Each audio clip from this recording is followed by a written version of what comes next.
Bienvenue pour cette 5e conférence du cycle Chimie et par les élèves de M1 de l'École normale supérieure.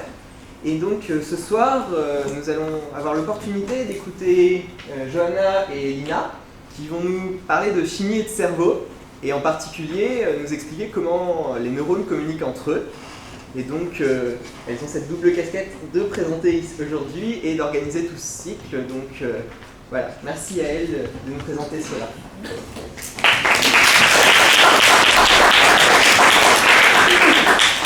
Merci Axel pour cette présentation. Donc effectivement aujourd'hui on va vous parler de chimie et de cerveau. Pourquoi est-ce qu'on vous parle de ça? Parce que c'est un sujet qui est très intéressant, parce que le cerveau gouverne toutes nos émotions, toutes nos actions, etc. Donc c'est très important de pouvoir comprendre son fonctionnement à des échelles assez fines pour comprendre tous les mécanismes qui régissent nos mouvements, nos émotions, etc.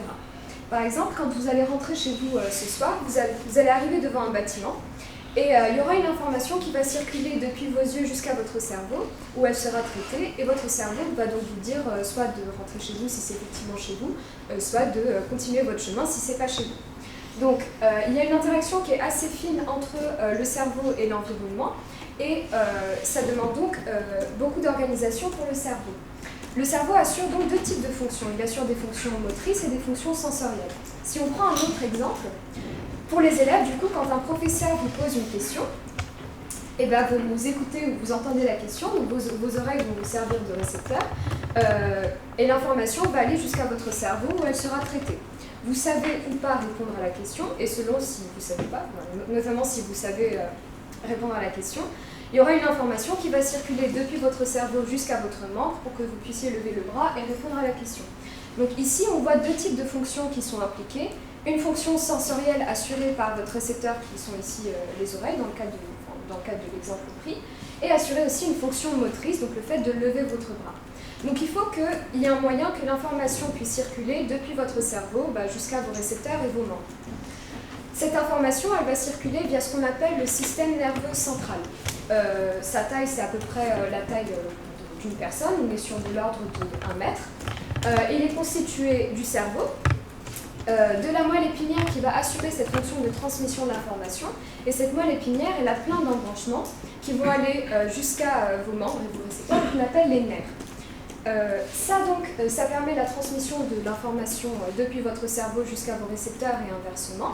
Et pour que cette information puisse circuler de manière correcte, ça demande à votre cerveau une grande organisation. Donc notre cerveau est organisé en plusieurs aires qui vont assurer des fonctions assez différentes. C'est-à-dire que quand vous allez écouter quelque chose, ça ne va pas être la même aire qui sera stimulée dans votre cerveau que quand vous voyez quelque chose. Donc le cerveau est organisé en plusieurs aires, comme on peut voir sur ce schéma, qui vont assurer des fonctions assez différentes. Ces aires néanmoins doivent être interconnectées pour pouvoir assurer une bonne transmission de l'information. Donc ici, ce qu'on voit à droite, c'est une image prise d'une publication scientifique parue dans Science, qui en fait est le travail de certains chercheurs qui ont essayé de modéliser toutes les interactions entre les différentes aires du cerveau. Ici, c'est le cortex visuel d'un primate. Donc cette image pour vous montrer qu'en fait toutes les aires communiquent entre elles et par des moyens de communication assez compliqués à modéliser. Donc pour pouvoir communiquer entre elles, ces aires sont connectées par ce qu'on appelle des réseaux. Pour le réseau, on est à peu près 1000 fois plus petit que la taille du système nerveux central, donc on est de l'ordre du millimètre. Et ces réseaux, en fait, ils vont permettre la connexion entre des cellules qui sont très très importantes dans le cas du cerveau, qui sont les neurones. Donc le neurone, c'est quoi? Ça va être une cellule du cerveau qui va jouer un rôle très très important dans la transmission de l'information. Un neurone fait à peu près 100 micromètres, donc c'est la taille classique d'une cellule, et c'est à peu près 10 fois plus, en diamètre, 10 fois plus gros qu'un cheveu, que le diamètre d'un cheveu. Ce neurone, comme toute cellule, doit être irrigué par le sang, notamment pour être nourri, à la fois en nutriments et en dioxygène. C'est pour ça donc qu'on a des vaisseaux sanguins aussi dans le cerveau. Et on a aussi un autre type de cellules qui ne sont pas des cellules nerveuses, qu'on appelle des cellules gliales, dont on va voir le rôle un petit peu plus tard dans la conférence. Des neurones, il y en a beaucoup. Il y en a à peu près 100 milliards dans le cerveau. Et donc ces neurones vont jouer un rôle crucial pour la transmission de l'information. Donc, comme vous avez dit, Lina, là on s'est arrêté à l'échelle neuronale. on peut reprendre l'exemple qu'on a pris avant, c'est-à-dire qu'on va vouloir interagir avec notre environnement et ces informations vont devoir être transmises jusqu'à notre cerveau. Et pour cela, l'ingrédient clé, c'est justement les neurones. Donc nous, on peut se poser la question, comment les neurones communiquent-ils entre eux? Donc juste pour vous rappeler un peu ce que vient de vous présenter Lina, en fait, on peut étudier le cerveau et la transmission des informations à différentes échelles. En fait. Donc elle vous avait présenté le système central en bleu qui est juste au-dessus, qui centralise toutes les informations. Si on zoome encore, on arrive au réseau de neurones puis aux neurones. Et qu'est-ce que va avoir la chimie là-dedans? Comment va intervenir la chimie? Et bien tout simplement, on va se passer à une échelle encore plus petite, c'est-à-dire qu'on va encore descendre jusqu'à l'échelle nanométrique et parler de molécules. Les molécules vont intervenir partout, dans la transmission et notamment au niveau des synapses qu'on verra aussi par la suite. Mais Johanna, du coup, avant de comprendre la transmission d'informations entre deux neurones, on peut se poser la question de comment est-ce que le neurone va pouvoir porter cette information et se la communiquer avec d'autres neurones. Exactement, d'abord on va s'intéresser au neurone. Donc le neurone, c'est une cellule. Comme toute cellule, elle présente un corps que vous voyez ici à gauche. Ce corps cellulaire est composé d'un noyau et d'un cytoplasme et de ramifications, les ramifications qu'on appelle les dendrites. À quoi servent les dendrites? En fait, c'est pour avoir un maximum de surface pour pouvoir se connecter à d'autres neurones. Ce qui va être important et ce qui va nous intéresser, nous, dans la communication, c'est la partie, la longue queue, parce qu'on va vouloir transporter des informations sur des longues distances. Cette queue, on l'appelle l'axone, et l'axone se termine par un terminal où il y a encore là des ramifications qui permettent ensuite de transférer l'information à d'autres neurones. Donc on va d'abord se concentrer sur la partie que je vous ai montrée au milieu, donc la longue queue qui s'appelle l'axone, et on va regarder comment l'information se propage dans cet axone. Déjà, sans qu'il y ait d'informations qui passent, un neurone, l'environnement autour de l'axone n'est pas totalement neutre. En fait, il y a un potentiel plus négatif à l'intérieur de l'axone qu'à l'extérieur de l'axone, ce qu'on voit ici. Cette différence de polarisation, on dit que le neurone est polarisé, et cette différence de polarisation entraîne une différence de potentiel. Elle est de moins 70 mV, on le voit sur le graphique à droite. Comment est-ce qu'on peut maintenir une différence de potentiel? En fait, ce n'est pas un état qui est très, très stable, il va vouloir s'équilibrer.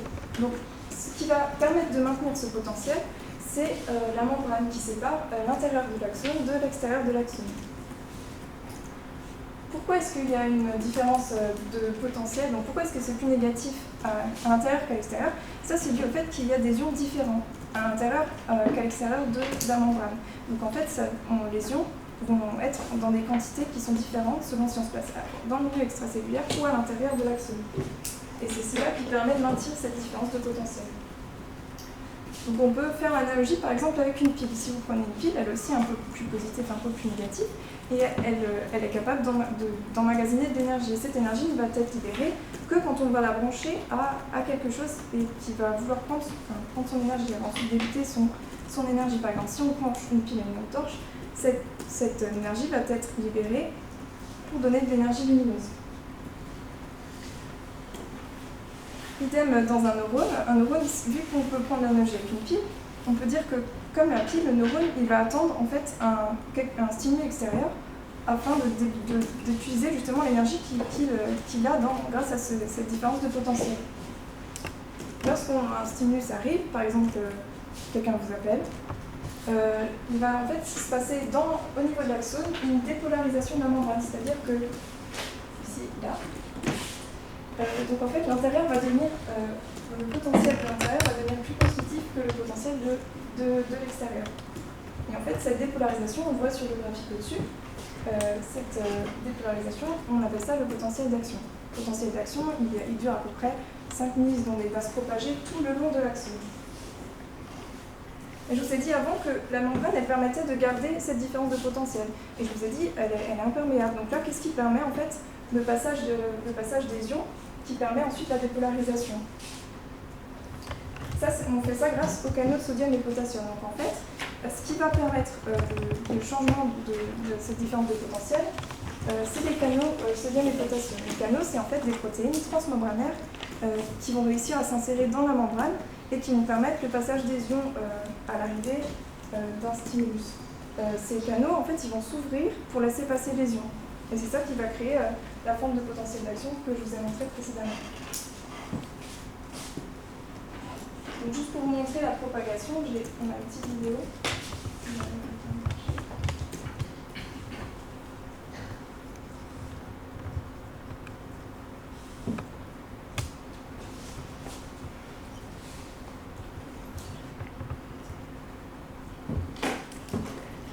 Ok, donc en fait, c'est ce qu'on voit là. Il y a un échange de polarisation qui se propage et les canaux s'ouvrent, ce qui crée la polarisation puis se referme et la différence de potentiel initial revient à son état de repos.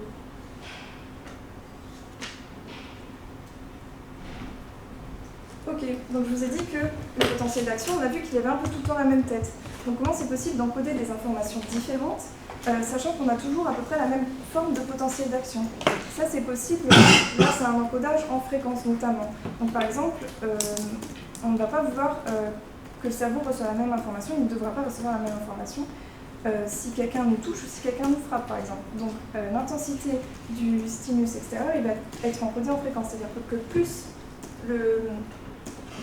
le stimulus est intense et plus la fréquence des potentiels d'action qui vont être envoyés jusqu'au cerveau va être grande. C'est ça qui va permettre d'encoder des informations différentes. Donc du coup, là je vous ai présenté toute la partie dans l'axone, donc la propagation d'un signal le long de cet axone.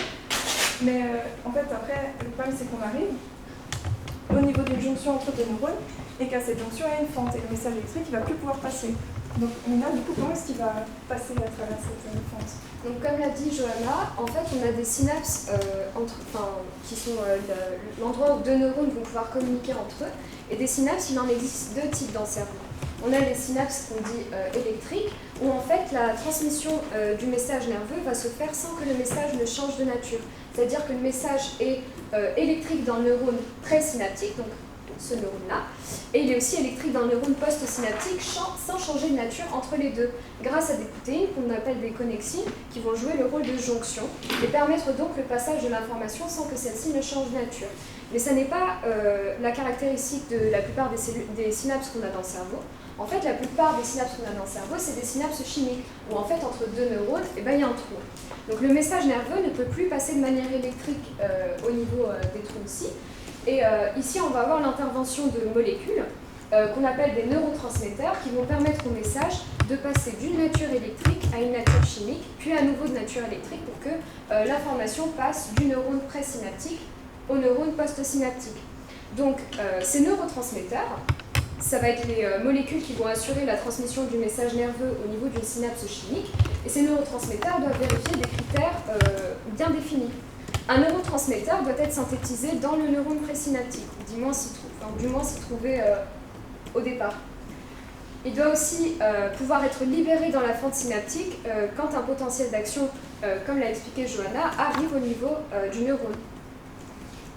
Pardon. Il faut aussi, une fois qu'il a transmis le message au neurone postsynaptique, il existe un mécanisme de désactivation de ce neurotransmetteur. Donc, si je vous pose la question, lesquelles de ces molécules sont des neurotransmetteurs? Donc, ici, pardon, désolée, je vous ai spoilé. On va faire comme si on n'avait pas vu la diapositive, d'accord? Et donc, ici on a le glutamate, ici on a la sérotonine, ici on a l'acide gamma-aminobutyrique, on a l'acétylcholine, on a ce qu'on appelle la substance P et le monoxyde d'azote. À votre avis, lesquelles de ces molécules sont des neurotransmetteurs?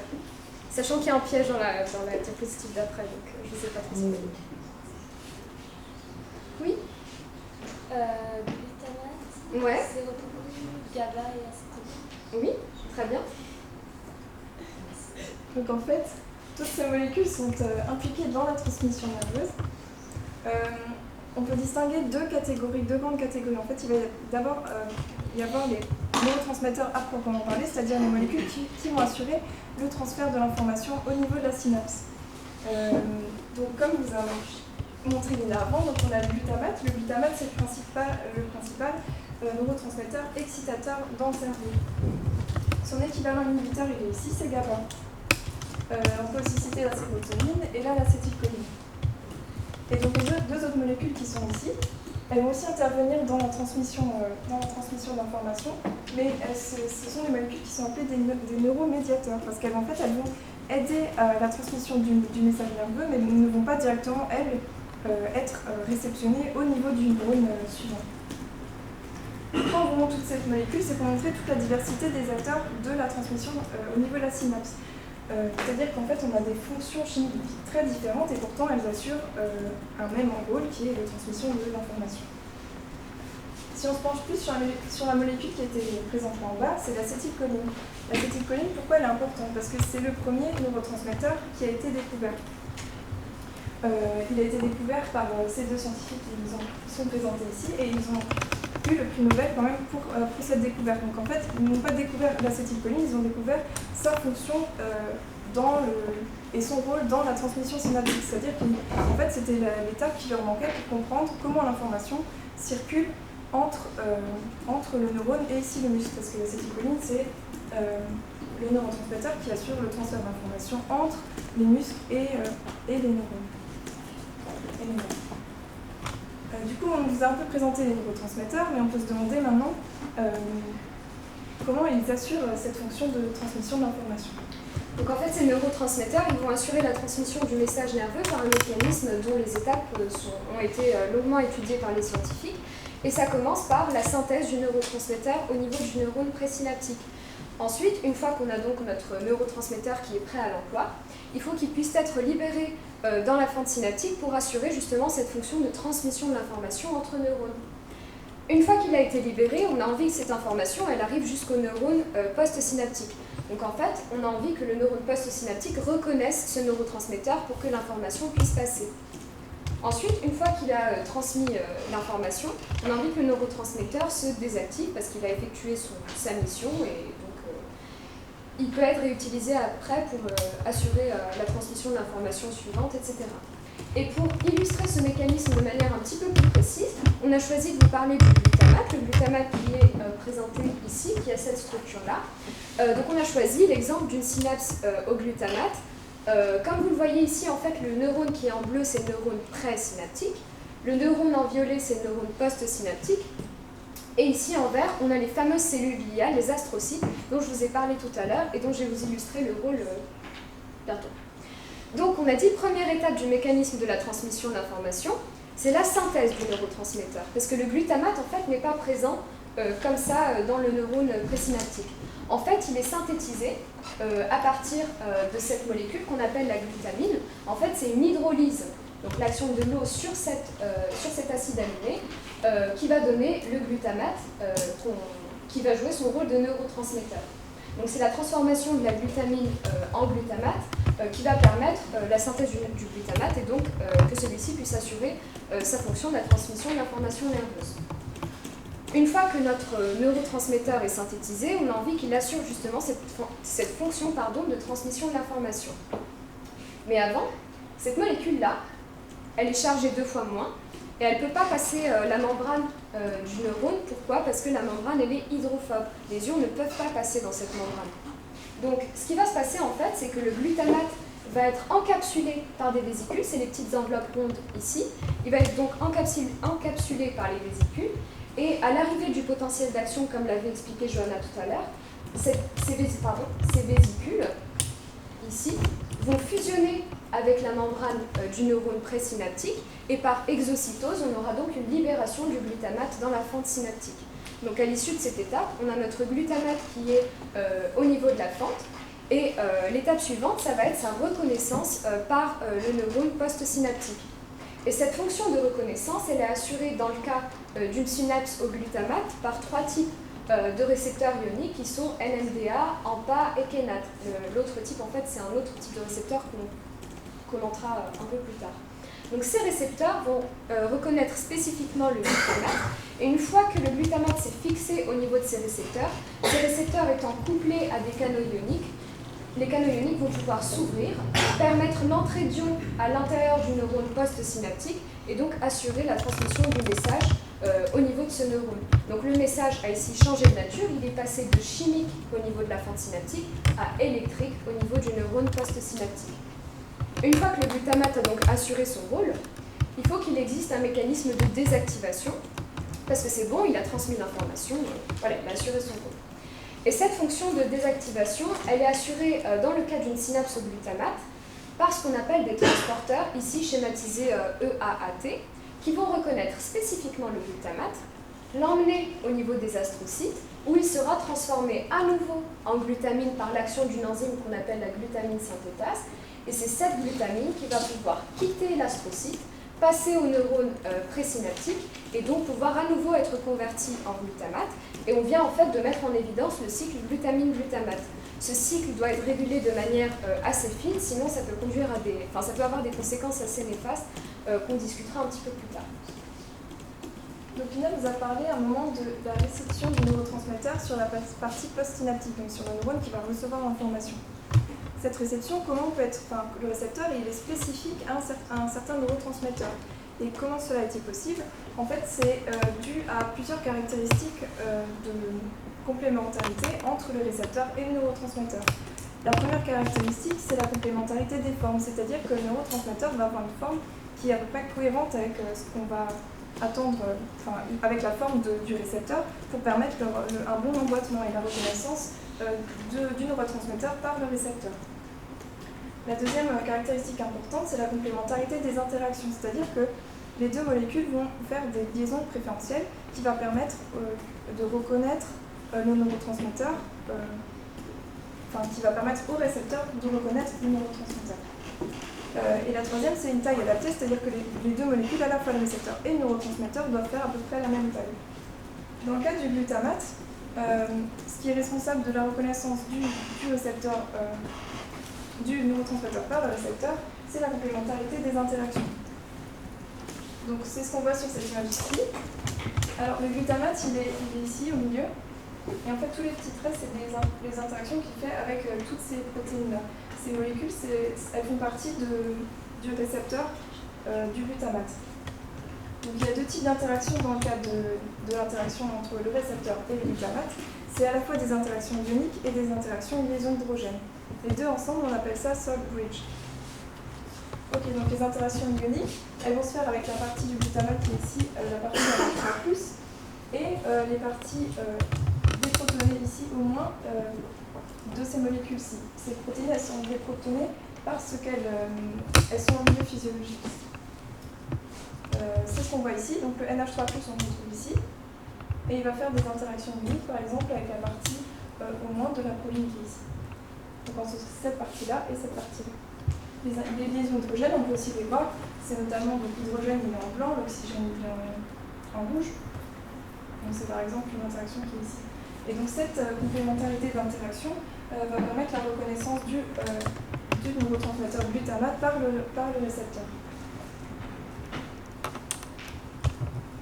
Donc si on résume, en fait, au niveau du neurone postsynaptique, on a une conversion d'énergie. Donc on démarre avec une molécule qui a une certaine énergie chimique.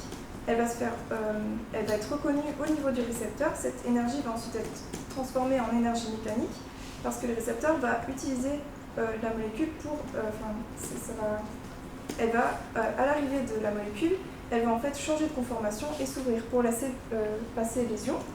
Et les ions qui vont passer vont ensuite délivrer un nouveau potentiel d'action dans la partie du neurone qui reçoit l'information et ça va générer un nouveau potentiel d'action.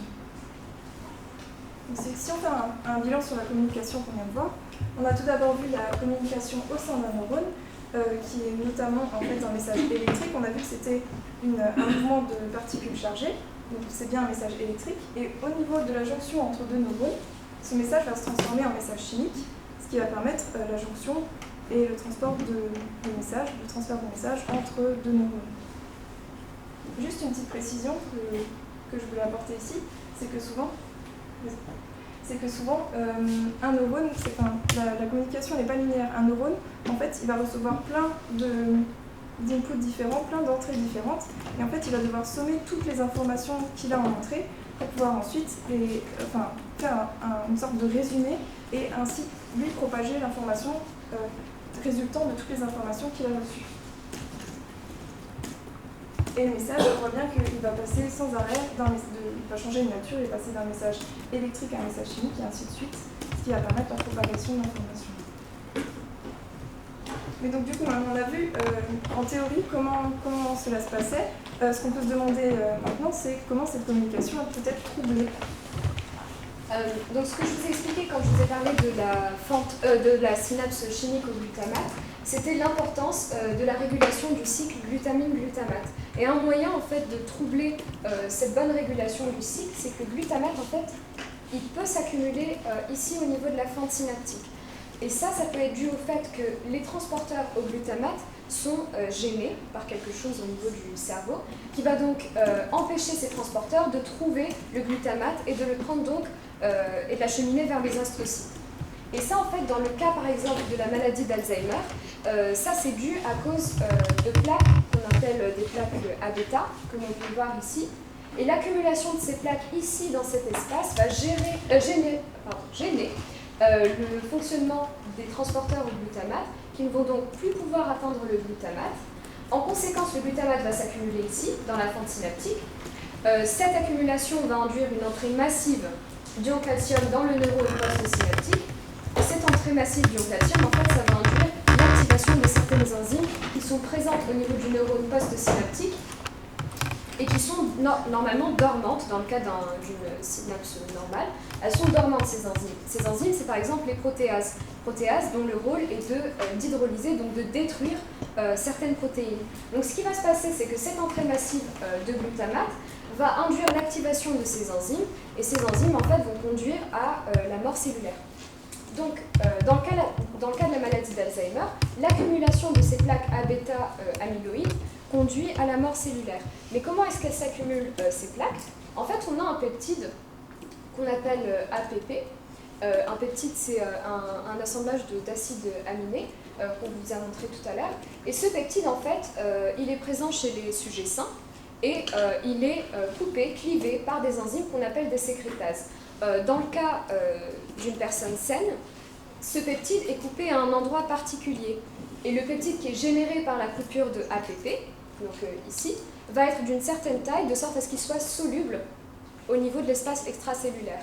En revanche, quand il est mal coupé, donc en particulier s'il est coupé et s'il a une taille plus grande que le peptide normal, il va s'accumuler. Parce qu'il sera plus soluble, il va s'accumuler dans l'espace extracellulaire.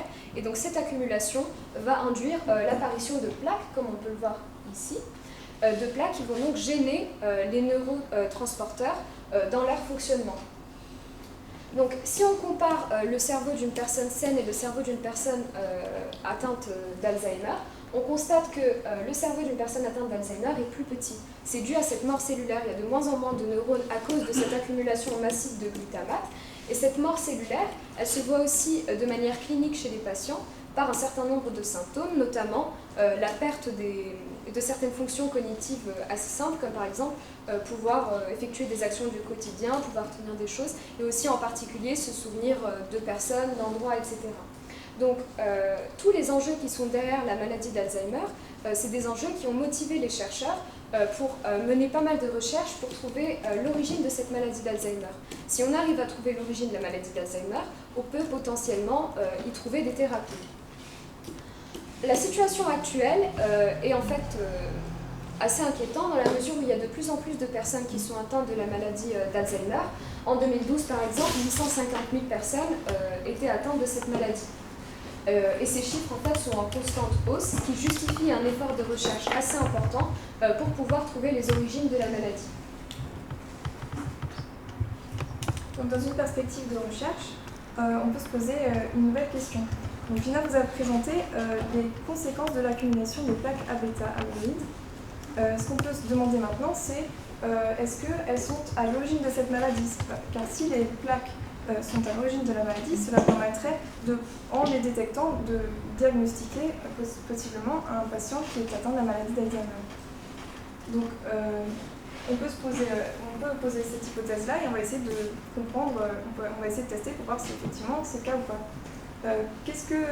Quel est le rôle du chimiste dans cette recherche? On peut voir que dans un premier temps, ce qui va être important, c'est de détecter les plaques A-bêta, parce que pour pouvoir les étudier, il faut d'abord pouvoir les voir, donc pouvoir les détecter. Donc il y a déjà plusieurs méthodes qui sont assez efficaces pour la détection des plaques A-bêta amyloïdes, notamment une méthode d'imagerie qui s'appelle la tomographie par émission de positons. Cette méthode, elle est assez efficace, mais elle a plusieurs inconvénients. Le premier des inconvénients, c'est que déjà elle est chère et surtout elle est difficile à mettre en place. Et on ne peut pas l'utiliser dans des patients ou dans des... Enfin, ce qui est compliqué en fait, c'est que on injecte des traceurs radioactifs qui sont faiblement radioactifs, mais qui sont radioactifs. Et du coup, ça, c'est quelque chose qui est nocif pour la santé. Et donc, on aimerait améliorer cette méthode. Donc, pour ça, on peut se demander quelle autre méthode on pourrait développer pour enlever tous les inconvénients qui sont présentés par cette méthode et pour pouvoir quand même détecter les plaques. La nouvelle méthode de détection qu'on peut utiliser, on a décidé de vous présenter une méthode d'imagerie par fluorescence. Donc, je vais juste vous expliquer d'abord ce qu'est la fluorescence.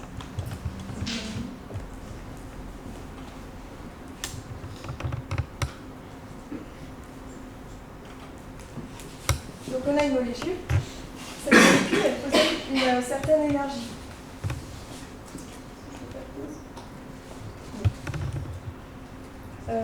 Cette molécule, elle possède une certaine énergie, une énergie fondamentale. Quand on va ce qui vous était présenté là, c'est qu'on va lui envoyer une énergie lumineuse, une radiation, et elle va passer dans un état d'énergie qui est plus élevé. C'est ce qu'on voit là, elle monte dans l'état d'énergie.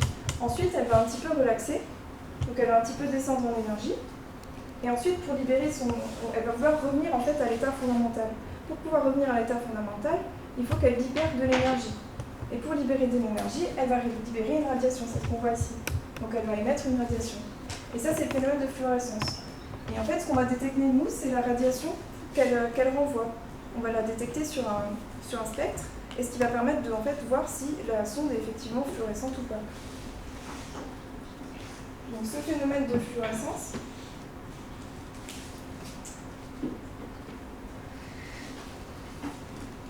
il peut être utilisé pour créer des sondes.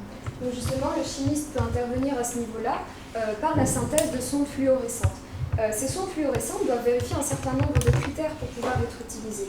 Elles doivent être stables dans les conditions dans lesquelles elles vont être utilisées, c'est-à-dire ne pas être hydrolysées ou détruites dans les conditions, soit pH, soit polarité du milieu dans lequel elles seront utilisées. Elles doivent être aussi sélectives du composé qu'on a envie d'imager, c'est-à-dire que si on a envie d'imager les plaques à bêta-amyloïdes, on n'a pas envie que la sonde aille s'accrocher sur autre chose dans le cerveau. Donc la notion de sélectivité est très très importante pour synthétiser une sonde fluorescente. Ensuite, il faut pouvoir jouer sur la fluorescence de cette sonde et notamment la régler pour qu'elle fluoresce dans une gamme particulière qui est adaptée à la visualisation par exemple des tissus, des organes, etc. Donc la nature fluorescente de la sonde va être reliée justement à l'endroit où on veut utiliser cette sonde. C'est-à-dire que si on a envie d'utiliser cette sonde dans des organes qui présentent plusieurs tissus, il faut pouvoir recevoir la lumière après pour pouvoir être détecté. Et donc ça va jouer un rôle important. Dans le cas particulier de l'imagerie du cerveau, il faut que la sonde fluorescente puisse passer ce qu'on appelle la barrière hémato-encéphalique. Hémato pour sang et encéphalique pour cerveau. Quand vous allez manger chinois, dans la plupart des sauces qui sont utilisées, il y a du glutamate. Il y a du glutamate, et ce qu'on a dit tout à l'heure, c'était que c'est pas très bon que le glutamate s'accumule au niveau de la fente synaptique. Sinon, vous avez Alzheimer. Donc comment ça se fait que quand vous allez manger chinois, vous n'avez pas tout de suite Alzheimer ?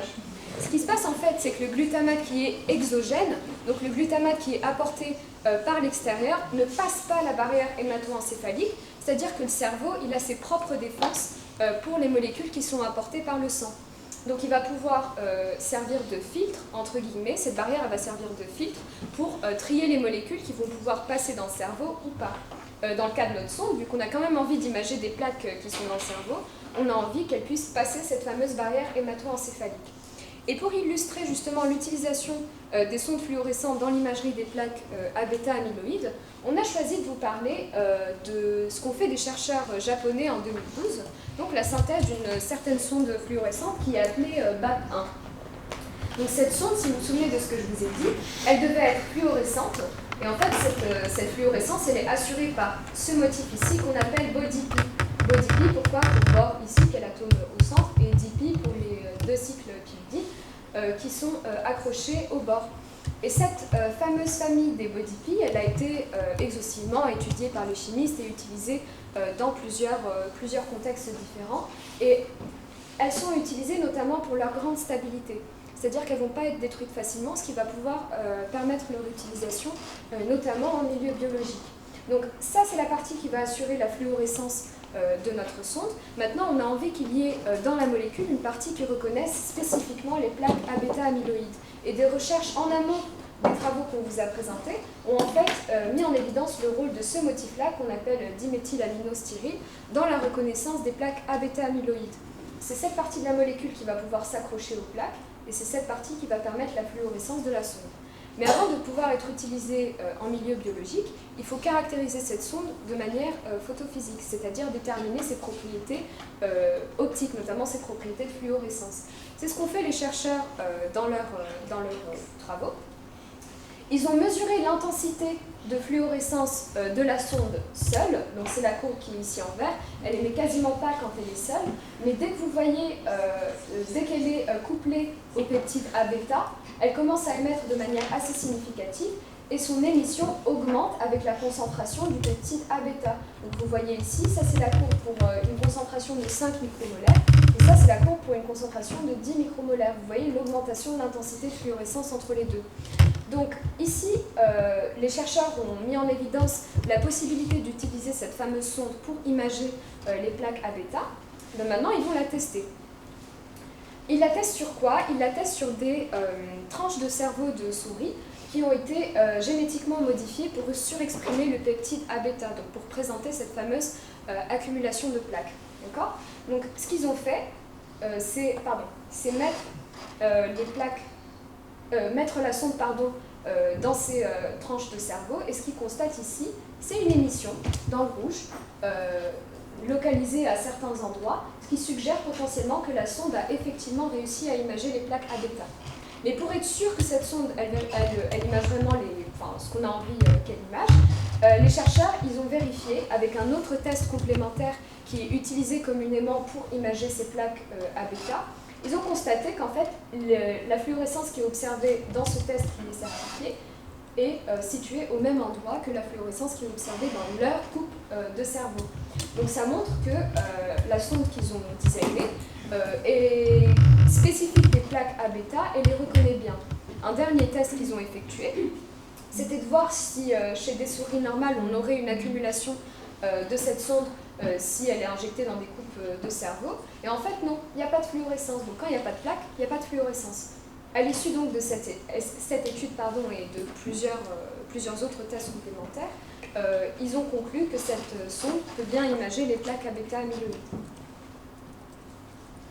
Donc est-ce que la sonde BAP1 est une bonne sonde fluorescente? C'est-à-dire est-ce qu'on va pouvoir l'utiliser pour détecter les malades qui ont la maladie d'Alzheimer?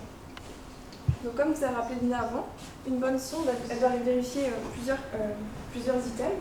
Le premier, c'est la stabilité thermique et chimique. On veut qu'en milieu vivant, tout simplement, elle reste telle qu'elle est et qu'elle puisse assurer sa fonction de détecter et de fluorescer quand elle détecte les plaques. Donc ça, c'est ce qui a été prouvé juste avant. Elle doit aussi être sélective du composé qu'on veut imager, c'est-à-dire qu'on ne veut pas imager, il faut qu'elle s'accroche spécifiquement aux plaques et à rien d'autre en fait. Donc ça, c'est une caractéristique de sélectivité. Il faut aussi qu'elle fluoresce dans une gamme où on peut possiblement comprendre que la fluorescence est due à cette sonde bien précise et à rien d'autre. Donc on doit bien choisir les longueurs d'onde qui vont être atteintes par cette sonde. Ça, c'est pas encore tout à fait le cas pour la sonde BAP1, parce que du coup, elle peut interférer avec d'autres molécules qui vont émettre des radiations dans la même bande de longueur d'onde qu'elle. Donc c'est pas totalement au point. Et surtout, il faut qu'elle passe dans la barrière que vous avez expliquée avant, la barrière hémato-encéphalique que vous avez expliqué Lina. On veut injecter la sonde par voie intraveineuse et qu'elle atteigne notre cerveau. Donc elle doit être capable de passer cette barrière. Donc ça, c'est dire qu'il faut encore faire plein de tests pour tester in vivo si effectivement elle va pouvoir être utilisée et en milieu dans un être vivant. Donc rappelez-vous l'hypothèse qu'on avait un peu juste avant. L'hypothèse c'était que les plaques A-bêta-amyloïdes sont à l'origine de la maladie et donc qu'il serait utile de les détecter pour pouvoir savoir si le patient est atteint de la maladie ou pas. Est-ce que c'est le cas? Il y a eu une revue en 2018, donc une genre de synthèse de tous les articles qui ont été écrits sur le sujet, qui a montré qu'en fait on reconsidère cette hypothèse, c'est-à-dire qu'on reconsidère le fait que les plaques A-bêta sont à l'origine de la maladie. En fait, elles expliquent certains symptômes de la maladie. Elles ont bien un rôle à jouer dans la maladie, mais elles ne sont pas à l'origine de cette maladie. C'est pas ça qui va causer le fait qu'on est malade d'Alzheimer. Ils ont notamment montré ça. Comment ils ont réussi à montrer ça? Ils ont vu que grâce à des techniques de détection de ces plaques, que certains patients de la maladie d'Alzheimer ne présentaient pas d'accumulation de ces plaques, et aussi, d'un autre côté, que certaines personnes saines présentaient une accumulation de ces plaques sans pour autant présenter les symptômes de la maladie d'Alzheimer. Donc ça prouve que la formation des plaques A-bêta-amyloïdes ne sont sûrement pas à l'origine de la maladie, même si elles contribuent à l'apparition des symptômes. Donc les chercheurs en fait ont quand même trouvé une corrélation assez importante entre l'accumulation de peptides dans le cerveau et la maladie d'Alzheimer, mais de manière encore plus large, ils ont mis en évidence le fait que l'accumulation de protéines dans le cerveau est à l'origine de pas mal d'autres maladies neurodégénératives, comme Huntington par exemple. Donc ça justifie de faire des recherches dans le domaine pour pouvoir répondre aux questions qu'on se pose. Est-ce que ces plaques sont vraiment à l'origine des maladies ou juste un aspect qui y est corrélé? Et ça a permis le développement de tout un nouveau champ de recherche, dans la mesure où en fait, lorsque ces plaques sont présentes, c'est déjà trop tard pour le patient, parce que ça conduit déjà à la mort cellulaire. Donc ce qu'aimeraient faire à la fois les chimistes, les biologistes et les médecins dans une approche pluridisciplinaire, c'est de pouvoir trouver des marqueurs dans le sang notamment qui puissent expliquer la maladie, comme par exemple des ADN ou des ARN défectueux ou des protéines troublées. Donc c'est un champ de recherche qui est en plein développement, en plein essor justement, parce que si on arrive à détecter les plaques, c'est déjà trop tard. On veut détecter les maladies neurodégénératives en amont de l'accumulation de protéines.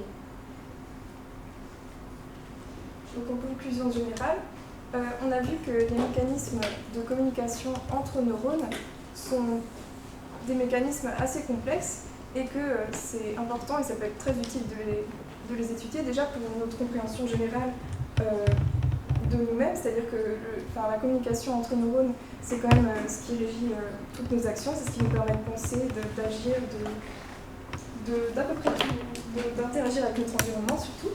Donc c'est important et c'est aussi à mettre dans un enjeu qui est un enjeu thérapeutique, c'est-à-dire qu'on pourrait, la plupart des maladies neurodégénératives sont en fait dues à des problèmes de communication neuronale. Donc étudier la communication entre neurones, ça pourrait permettre d'améliorer la compréhension de ces maladies et de pouvoir mieux les soigner.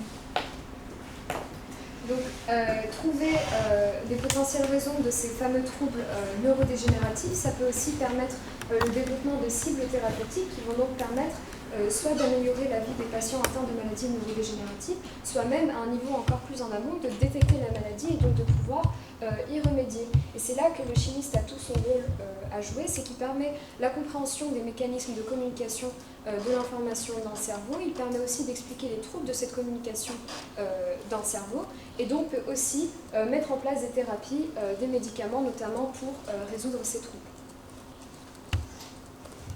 Voilà. On voulait remercier quelques personnes avant que vous ne repartiez chez vous. Déjà, M. Pierre Paoletti, qui est directeur de recherche à l'INSERM et directeur du département de biologie, qui a bien voulu répondre à nos questions et surtout aider à la relecture, à la correction de cette présentation. On tient aussi à remercier tout le département de chimie, à la fois pour son soutien pour notre conférence et pour toutes les autres conférences qui ont eu lieu. Merci pour tout l'enthousiasme pour le projet, donc certains membres se présentent derrière. Merci beaucoup. Merci aussi à l'administration et en particulier à M. Christian Lorenzi qui nous soutient et qui porte ce projet avec nous. Et merci aussi à la promo de Chimie 17 qui, par son implication dans le projet et son enthousiasme, a quand même permis à ce projet d'exister. Et, voilà. Merci à la promo de Chimie 17. Et enfin, merci à vous.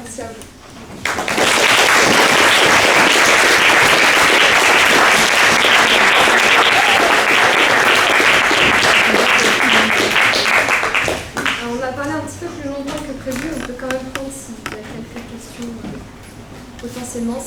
expliquer. Quand vous dites que là pour les plaques, quand vous dites qu'il y a des patients sains qui ont quand même des plaques, et des patients malades qui n'en ont pas, il y a vraiment une forte prévalence chez les personnes malades d'avoir des plaques, ou c'est une vraie différence, ou c'est quelques personnes saines qui vont en avoir et du coup ça ne remet pas vraiment en cause le test, ou c'est une énorme majorité de personnes saines qui vont en avoir, et donc du coup il y a plus d'intérêt à avoir ce test-là? En fait, l'hypothèse de l'accumulation des plaques à bêta-amyloïdes pour expliquer la maladie d'Alzheimer, c'est une hypothèse qui a été très très longtemps considérée comme étant à l'origine de la maladie, parce que les patients, et la plupart des patients qui avaient Alzheimer, présentaient cette accumulation de plaques. Sauf qu'en fait, la question que se posaient les chercheurs, c'est est-ce que cette accumulation de plaques, c'est un aspect de la maladie, ou c'est vraiment l'origine, la cause de la maladie. Le fait d'avoir trouvé des sujets sains qui présentaient des plaques et des sujets malades qui ne présentaient pas de plaques, ça a justement remis en cause le fait que cette maladie soit considérée comme l'origine d'Alzheimer. Mais ça en reste quand même un aspect parce que l'accumulation de plaques explique la mort cellulaire qu'on constate chez les malades d'Alzheimer. Les patients sains qui ont une accumulation n'ont aucun symptôme.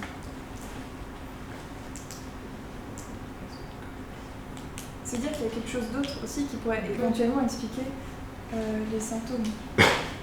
Du moins qu'on n'a pas encore compris exactement où était le problème avec ces plaques. Et c'est en fait tout un enjeu dans la recherche autour de la maladie d'Alzheimer, c'est qu'on n'a toujours pas de réponse à la question principale de qu'est-ce qui cause la maladie d'Alzheimer. Il y a pas mal de recherches qui sont faites en génétique pour voir s'il y a une prévalence au niveau génétique pour avoir la maladie, mais on n'arrive toujours pas à répondre de manière précise à qu'est-ce qui déclenche la maladie d'Alzheimer.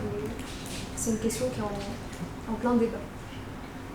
Juste pour rester là-dessus, vous parlez de l'hypothèse Tau. Tau, c'est la protéine associée au microtubule ou c'est... Oui, c'est ça. C'est une autre hypothèse qui est utilisée pour justifier la maladie d'Alzheimer. C'est justement la formation de ces microtubules au niveau des neurones et qui peuvent gêner la transmission d'informations. Juste pour revenir par rapport à ce que vous disiez sur l'importance des molécules fluorescentes. Du coup, je vois très bien comment utiliser ces molécules in vitro, ça ne paraît pas très compliqué. Le problème, c'est tout de suite in vivo, ça devient beaucoup plus compliqué. On a la tête qui n'est pas du tout invasive, et du coup, quand on a des molécules fluorescentes, comment ça se passe en fait? Justement, en fait, c'est tout l'enjeu de la recherche autour de ces sondes fluorescentes, c'est qu'elles sont, toute la limite plutôt de ces sondes fluorescentes, c'est qu'elles ont été exhaustivement étudiées sur cellules ou sur tranches de cerveau, donc pas chez des organismes vivants. Et tous les développements qu'il y a derrière, une fois qu'on a mis en évidence toutes les caractéristiques de fluorescence, de résistance au milieu et de dépassement de la barrière hémato-encéphalique, une fois qu'on a prouvé tout ça et amélioré et optimisé notre sonde au maximum, l'étape d'après, ça va justement être de l'utiliser sur les patients. Et ça, pour le coup, ils ne savent pas encore comment un organisme peut réagir.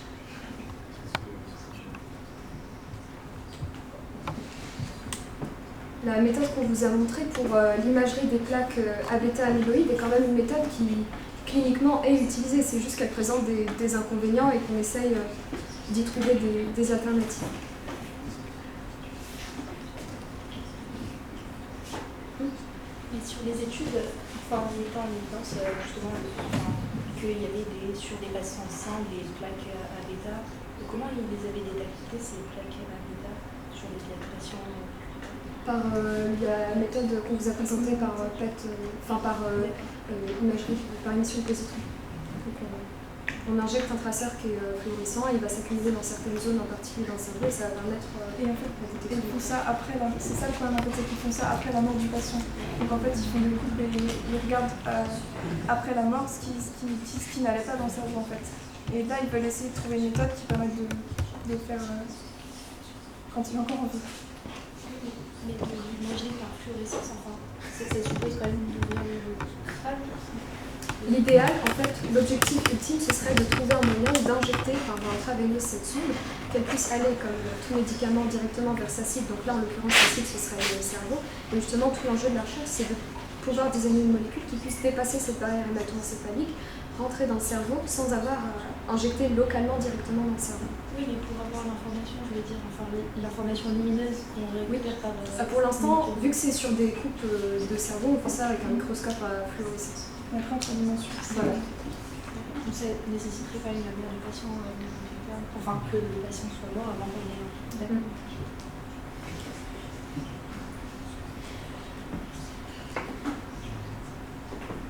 Bon, merci encore un peu.